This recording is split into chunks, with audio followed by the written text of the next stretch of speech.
কিছুদিন পূর্বে এক বক্তার মুখে শুনেছিলাম মৃত্যুর পর আপন ভাই বোনের নাকি আর কোনোদিন দেখা হবে না। এখন আমার প্রশ্ন, আমার জানার বিষয় হচ্ছে এই কথাটি কতটুকু সত্য, আর যদি সত্য হয়েও থাকে তাহলে কেন? রাসূল সাল্লাল্লাহু আলাইহি ওয়াসাল্লাম তো বলেছেন যার সাথে যার মহব্বত তার সাথে তার কিয়ামত। প্রথম কথা হলো যে এটা সঠিক কথা না। যদি কোনো বক্তা বলেও থাকেন যে মানুষ মারা যাওয়ার পরে তার ভাই বোনের সাথে দেখা আর কোনোদিন হবে না, এটা সঠিক কথা না। কারণ কোরআন হাদিসে কোথাও এরকম কোনো কথা বলা হয়নি যে মানুষের মৃত্যুর পর আর প্রিয়জনের সাথে কখনো দেখা হবে না, বরং এর উল্টাটা আছে। আল্লাহ রাব্বুল আলামিন কোরআনে হাকিমের মধ্যে ইরশাদ করেছেন, যে ব্যক্তি ঈমান এনেছে এবং ওয়াত্তাবাআতহুম যুররিয়াতুহুম, তার পরবর্তী বংশধর যাদেরকে সে রেখে গেছে পৃথিবীতে, তারা যদি তার অনুসরণ করে, অর্থাৎ তার ঈমান আমলের অনুসরণ করে, তাহলে আল্লাহ তাআলা বলেছেন যে তাদেরকে তাদের সাথে আল্লাহ তাআলা ইলহাক করে দিবেন, সংযুক্ত করে দিবেন। অতএব এই আয়াত বরং পরিষ্কার বলছে যে কোনো মানুষের মৃত্যুর পর তার আত্মীয় স্বজন বা যাদেরকে তিনি রেখে মৃত্যুবরণ করলেন, সে মানুষগুলো প্রিয়জনরা যদি তার আদর্শ অনুসরণ করে, অর্থাৎ ঈমান আমলের চর্চার মধ্যে থাকে, তাহলে তাদের সাথে কিয়ামতে বা আখিরাতে আল্লাহ রাব্বুল আলামিন তাদের সাথে সাক্ষাৎ এবং একসাথে থাকার সুযোগ আল্লাহ তাআলা দান করবেন। এটা এখান থেকে পরিষ্কারভাবে বোঝা যায়। আর এর পাশাপাশি নবী সাল্লাল্লাহু আলাইহি ওয়াসাল্লাম আরেকটা হাদিস আছে, আলমার ও মাআমান আহাব, অর্থাৎ মানুষ যাকে ভালোবাসে তার সঙ্গে সে থাকবে। সেটার একটা অর্থ হতে পারে যে একজন মানুষ যখন জাহান্নামী কোনো মানুষকে ভালোবাসবে, আপনি কার ফ্যান, কার ফলোয়ার, কাকে ভালোবাসেন, কাকে অনুসরণ করেন, এটার উপর নির্ভর করে আপনার গন্তব্য।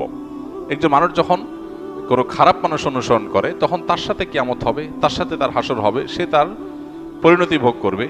আর কেউ যখন কোনো জান্নাতি মানুষকে ভালোবাসে, জান্নাতি মানুষকে অনুসরণ করে, তখন সে তার সাথে জান্নাতে থাকার সুযোগ লাভ করবে। এখান থেকে পরিষ্কারভাবে বোঝা যায় যে কোনো বক্তা যদি এরকম কথা বলেও থাকেন তাহলে এটা সঠিক না। তবে হ্যাঁ, কিয়ামতের পর একজন মানুষ তার প্রিয়জনের সাথে তার সাক্ষাতের সুযোগ হবে না, বা গন্তব্য পৃথক হবে, যখন একজন জান্নাতি হবে আর একজন জাহান্নামী হবে। এখন প্রশ্ন হলো যে আমার ভাই, আমার মা, আমার বাবা, আমার সন্তান কেউ যদি বেঈমান হয় আর সে যদি জাহান্নামী হয়, আর আমি যদি জান্নাতি হই, তো জান্নাতে আমার সুখ হবে না, আমার তো মনে কষ্ট থাকবে যে আমার প্রিয়জন জাহান্নামে। তো জান্নাতে তো কারোর কোনো কষ্ট থাকার কথা না। জান্নাত আজা কে আজারে নাবাসত কাছে রাবা কাছে কারে নাবাসত, ফার্সিতে একটা কবিতা আছে, জান্নাত সেই জায়গা যেখানে কোনো কষ্ট থাকবে না। তো আমার যদি আমার প্রিয়জন যদি জাহান্নামে যায়, আমি যত জান্নাতে যাই আমি তো সুখ পাবো না, তাহলে আল্লাহ তাআলা আমাকে কিভাবে সুখী করবেন? উত্তর হলো, আল্লাহ রাব্বুল আলামিন আমাদেরকে জান্নাতে যখন নেবেন, বা আখিরাতের মারহালা বা স্তরগুলো যখন, লেয়ারগুলো যখন আমরা পার হব, আমরা দুনিয়ার মতো করে সেগুলোকে চিন্তা করি সাধারণত। এখানে যেরকম আমরা একে অন্যকে ফিল করি, মিস করি, আল্লাহ তাআলা সেখানকার পরিবেশ পরিস্থিতি, আমাদের মানসিক অবস্থা সব কিছুকে আখিরাতের জন্য অনুকূল করে দিবেন। আপনার প্রোফাইল থেকে যদি আল্লাহ তাআলা তাদেরকে ডিলিট করে দেন, আপনার মেমোরি থেকে আল্লাহ তাআলা তাদের দূর করে দেন, যে আপনার আত্মীয়স্বজনের মধ্যে যারা জাহান্নামে গেছে, তাহলে আপনি কি তাদের কষ্ট অনুভব করবেন? আপনার অন্য সব কিছু ঠিক আছে, শুধু ওইটুকু আল্লাহর মেমোরি থেকে আপনার ডিলিট করে দিয়েছেন, তাহলে আপনি কিভাবে কষ্ট পাবেন? আজকাল অনেক কিছু বোঝা আমাদের জন্য সহজ হয়ে গেছে। দেখুন, যখন তথ্য প্রযুক্তি, জ্ঞান বিজ্ঞানের এই প্রসার ঘটে নাই, তখন কোরআন এবং হাদিসের এই আয়াতগুলো, এই নির্দেশগুলো, এগুলো বোঝাটা অনেক কঠিন ছিল। কিন্তু সাহাবা ইকরাম অকপটে বিশ্বাস করেছেন, তাদের বিবেক বুদ্ধিতে ধরুক বা না ধরুক। আজকে আমরা দেখতে পাচ্ছি দারুণ লজিক সেখানে আছে, যথেষ্ট যৌক্তিক গ্রাউন্ড আছে। আজকে 2025-এর পৃথিবীতে আল্লাহর দ্বীনের অনেক বিষয়, কোরআন এবং হাদিসের অনেক বিষয়, আখিরাতের অনেক বিষয় হয়তো আমরা বুঝে আসছে না।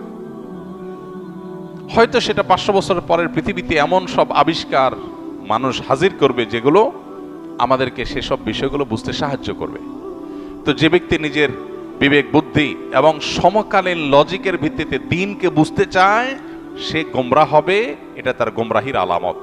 দ্বীনকে বোঝার জন্য কোনো লজিকের আশ্রয় নেওয়া, এটা কোনো বুদ্ধিমত্তার পরিচয় নয়। আমি আল্লাহর কাছে নিজেকে সারেন্ডার করব, কারণ আল্লাহ আমার সৃষ্টিকর্তা। আমি যদি আল্লাহর সব কথার লজিক ধরে ফেলতে পারি, তাহলে আল্লাহ কিসের আল্লাহ হলেন? নাউজুবিল্লাহ। আল্লামা ইকবাল বলেছিলেন, জু সমঝ মে আ গেই ও ফির খোদা কিউ কর হুয়া।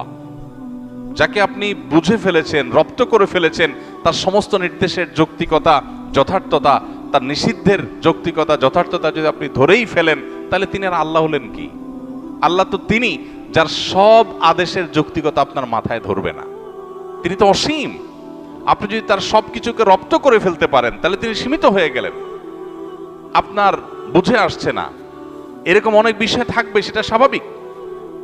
আপনি যার অধীনে চাকরি করেন, আপনার মালিক, কোন অফিসে আপনি কাজ করেন, কোন কোম্পানিতে কাজ করেন, আপনার মালিক আপনাকে অনেক কথা বলে যে কথার যৌক্তিক গ্রাউন্ড আপনি জানেন না। আপনাকে বলছে তুমি এই কাজটা করো, কেন করতে বলছে আপনি জানেন না।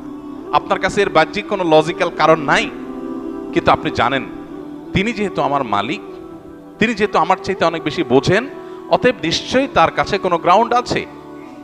বিধায় আমি তার অধীনস্থ হিসাবে শুধু দায়িত্ব পালন করি, হয়তো আমার বুঝে আসবে পরে। একজন গাড়ি চালক, একজন পিয়ন, তাকে বলা হলো যে ফাইলটা তুমি অমুক জায়গায় দিয়ে আসো, আবার নিয়ে আসো, আবার দিয়ে আসো, আবার নিয়ে আসো। তার কাছে মনে হতে পারে এটা তো অনর্থক কাজ, কেন দিয়ে আসছি, কেন নিয়ে আসছি, এ দ্বারা লাভ কি? অনেক সময় দেখবেন অনেক কোম্পানিতে, কোম্পানির নিচের দিকে যে সমস্ত চেয়ারগুলোতে অথবা সাধারণ যে সমস্ত দায়িত্বগুলো আছে সেগুলো যারা পালন করে তারা সাধারণত বসদের সমালোচনা করে, অহেতুক কাজ। সে বুঝে না কেন তার বস এগুলো বলেছে। বসের সব কিছু যদি তুমি বুঝে যাও তো তুমিই তো বস হয়ে যাবা। তোমার আর মালিকের মধ্যে পার্থক্যটা কি? যে তার সব কথার রহস্য তুমি বুঝবা না, তার যোগ বিয়োগ সব তোমার মাথায় ঢুকবে না, এটাই স্বাভাবিক। তাহলে আল্লাহ তাআলার সব যোগ বিয়োগ, আল্লাহর সব আদেশের সাথে যৌক্তিকতা তোমার কেন বুঝতে হবে? এটাই হলো সবচেয়ে বড় বিভ্রান্তি, এটাই হলো সবচেয়ে বড় ইললজিক্যাল, সবচেয়ে অযৌক্তিক কাজ, যে আল্লাহর সব আদেশ নিষেধের যথার্থতা আমার বুঝতে হবে। এই চেষ্টা করাটাই একটা হাস্যকর চেষ্টা। মানুষ হয়ে যদি আমার চাইতে অনেক দূরে থাকা, অনেক উপরে থাকা মানুষের আদেশ নিষেধের যৌক্তিকতা আমি না বুঝি, তাহলে সৃষ্টি হয়ে স্রষ্টার সমস্ত আদেশ নিষেধের যৌক্তিকতা আমার বুঝতে হবে, এটা মোটেও যৌক্তিক কোনো বিষয় নয়। তো যেটা বলছিলাম, যে প্রশ্নের উত্তরে এত কথা বলছিলাম, সেটা হলো যে আখিরাতে আল্লাহ রাব্বুল আলামিন কি করবেন সেটা নিয়ে আপনার আমার টেনশন নাই। আমাদের নাস্তিক বন্ধুদের অনেক প্রশ্ন থাকে, যে প্রশ্ন দেখে সরল মনা বা সংশয়ে ভোগা অনেক মানুষ তারা বিভ্রান্তিতে পড়ে যান, অদ্ভুত অদ্ভুত সব প্রশ্ন করে। ইমানদারের সমস্ত প্রশ্নের কমন উত্তর হলো আমি গোলাম কার? আল্লাহর। আল্লাহ আদেশ করেছেন, আমি তামিল করব। আল্লাহর সমস্ত আদেশ, সমস্ত নিষেধের যৌক্তিকতা বোঝা আমার জরুরি না। আমি যদি তার সব কিছু বুঝেই যাই তাহলে তিনি আর আল্লাহ হলেন কি? তিনি তো আমার মতো মানুষই হয়ে গেলেন। আল্লাহ তো সে অসীম সত্তা, যার আদেশ নিষেধকে আমার সীমিত বিবেক দিয়ে সবকিছু বুঝবো না, এটাই তো স্বাভাবিক। অতএব আখিরাতে কিয়ামতের দিন আল্লাহ তাআলা কিভাবে, আমার আত্মীয় স্বজন কেউ যদি জাহান্নামী হয়, আমি যদি জান্নাতি হই, তা আল্লাহ আমাকে কিভাবে সুখ দিবেন, এটা নিয়ে আমার টেনশন নাই। সুখ কিভাবে দিবেন এটা আল্লাহর কাজ, আমার টেনশন না করলেও চলবে। অদ্ভুত অদ্ভুত প্রশ্ন অনেকে করে। প্রশ্ন করে, ভাই একজন মানুষ কিয়ামতের মহাপ্রলয়ের 500 বছর আগে মারা গেছে, 500 বছর ধরে সে জাহান্নামী হওয়ার কারণে কবরের আযাব সত্য। আহলে সুন্নাত জামাতের আকীদা হলো আযাবুল কবরি ওয়া নাঈমুহু হাক্কুন। কবরে আযাব হবে খারাপ মানুষদের, আবার ভালো মানুষ হলে তার কবরে শান্তিরও ব্যবস্থা হবে। তার লাশ মাটির সাথে মিশে পচে গলে যেতে পারে আপাত দৃষ্টিতে, কিন্তু ওই তার ধ্বংসাবশেষ, তার যে মূল উপাদান, সেটাকে আল্লাহ তাআলা শান্তি দিবেন। দেখতে দেখা যাবে মাটি, সে মাটি হয়তো কষ্ট ভোগ করছে বা সুখ ভোগ করছে, এটা আমরা অনুভব করব না। আজকের পৃথিবীতে এটা তো বোঝা খুব সহজ। আজকের পৃথিবীতে এরকম বিষয়গুলো বোঝা একেবারেই সহজ। তো এই বিষয়টা সত্য। এখন প্রশ্ন হলো, যে ব্যক্তি কিয়ামতের 500 বছর আগে মারা গেল, তাকে আল্লাহ তাআলা 500 বছর ধরে কবরের শাস্তি দিচ্ছেন। আরেকজন কিয়ামতের ঠিক আগের দিন মারা গেল, যেদিন কিয়ামত তার আগের দিন মারা গেল, তার শাস্তি দিন আল্লাহ তাআলা একদিন। এখন নাস্তিক ভাইদের প্রশ্ন হলো যে, ভাই মনে করেন দুইজন একে অপরাধে মারা গেছে, সমান অপরাধী হয়ে মারা গেছে। একজন 500 বছর ধরে শাস্তি পাইছে কবরে, আরেকজন মাত্র একদিন পাইছে, এরপর তো কিয়ামত হয়ে গেছে, আর কবরের শাস্তির সুযোগই নাই। তাহলে আল্লাহ তাআলা এখানে ইনসাফ কেমনে করবেন? আল্লাহ কিভাবে ইনসাফ করবেন এই টেনশন তার মাথায় ঢুকছে। আল্লাহ রাব্বুল আলামিন ইনসাফ করবেন, দ্যাটস ইট। আল্লাহ কোরআনে পরিষ্কারভাবে ঘোষণা করে দিয়েছেন, ওমা রাব্বুকা বিযাল্লামিল লিল আবিদ। আল্লাহ তার কোনো বান্দাদের প্রতি কোনো জুলুম করবেন না, আল্লাহ জুলুম করেন না। আল্লাহ বলেছেন হাদিসে কুদসিতে, ইন্নী হারামতু যুলমা আলা নাফসি, আমি নিজের প্রতি নিজে জুলুমকে হারাম করে দিয়েছি। সো 500 বছর আগে মারা গেছেন, কিয়ামতের একদিন আগে মারা গেছেন, সেম অপরাধের অপরাধী, সমান অপরাধের অপরাধী, সমান দোষে দোষী, কিন্তু একজনকে 500 বছর ধরে শাস্তি, আরেকজনকে একদিন আগে শাস্তি। এই দুইটার মধ্যে আল্লাহ ব্যালেন্স কিভাবে করবেন? তার হাজারটা ব্যবস্থা আল্লাহর কাছে থাকতে পারে।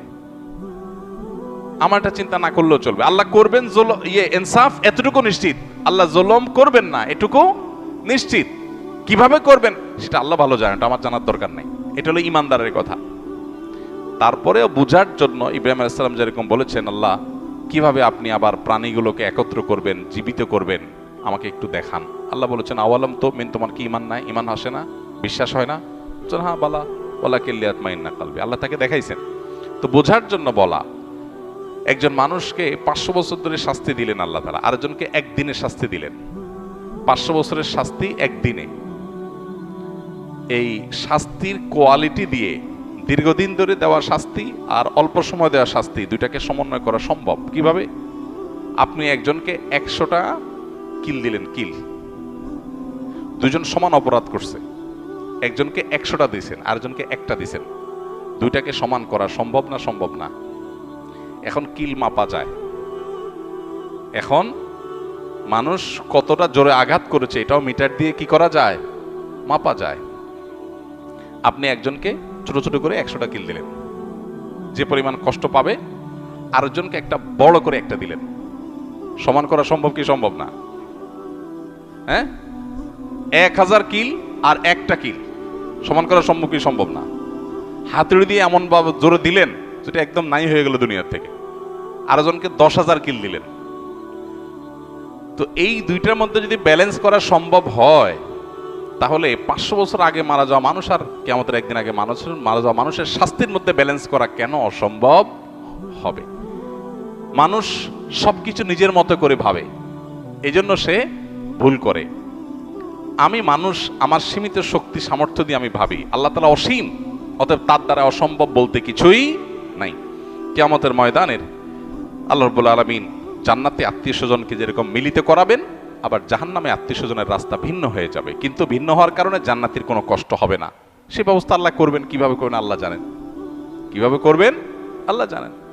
এক লোক প্রশ্ন করেছে, ভাই আমার তো বিড়ি খাওয়ার অভ্যাস আছে, আল্লাহ তো জান্নাতে যা চাইবেন তাই দিবে, তো আমি জান্নাতে বিড়ি খাওয়া ছাড়া তো আমার ভালো লাগবে না। যদি আল্লাহ আমারে জান্নাত দেন, যদি আল্লাহ আমাকে জান্নাত দেন, হতে পারে না যে অনেক গুনাহ করার পর আল্লাহ মাফ করে জান্নাত দিয়ে দিয়েছেন, হতে পারে, ইমানদার হলেই হলো। তো আমি ইমানদার মুসলমান, আল্লাহ আমার সব মাফ করে জান্নাত দিতে পারেন, সুযোগ তো আছে। যদি দেন তো আমার তো বিড়ি ছাড়া ভালো লাগবে না। তো জান্নাতে গেলে আল্লাহ আমারে বিড়ি দিবেন কিনা? দিলে জান্নাতে বিড়ির মতো নোংরা জিনিস থাকলো, দুর্গন্ধ। আবার যদি আল্লাহ না দেন, তাহলে আমার জান্নাতে সুখ হবে কেমনে? তো উত্তর হলো, আপনার অন্তরে যে বিড়ির চাহিদা আছে, এই নোংরামি আল্লাহ তাআলা দূর করে দিবেন, এটা আর থাকবে না আপনার মনে। সম্ভব কি সম্ভব না? সম্ভব, বিভিন্নভাবে সম্ভব। অতএব এই বিষয়গুলোকে আল্লাহ তাআলার উপর ন্যস্ত করা দরকার।